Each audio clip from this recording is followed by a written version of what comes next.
जय जगन्नाथ। आसतु आज बुली जावा गोपेश्वर महादेव जो भगवान मन और वचनर अगस्वर जहां बिना अनुमति रे गछरु पत्रटीए मध्य खसे नाही सही भगवान शंकर आज निजको गोपी वेश धारण करिसंती नारी वेश रे निजको सजई होइसंती काहेकि ना राति रे भगवान नारी वेश करी निजको नारी वेश रे सजई हेई गोपी मानकर वेश धारण करी गोपी मानक गहल रे श्रीकृष्ण चंद्रक सहित रासलीला करने रासलीला निजको सामिल करने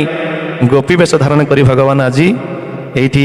बसी से जगार भगवान गोपेश्वर नाम पूजा पाँच किंतु गोपी मान द्वारा धरा पड़ जाते तेणु यही जगार भगवान अटकी जाते तेणु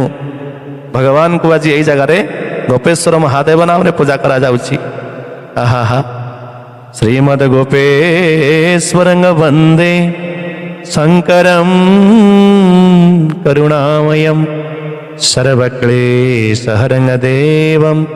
वृंदावनगति प्रदम। यदि भगवान को पाइबार अच्छी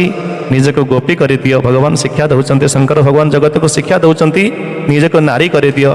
आम समस्त नारी केवल से भगवान श्रीकृष्ण चंद्र होती पुरुष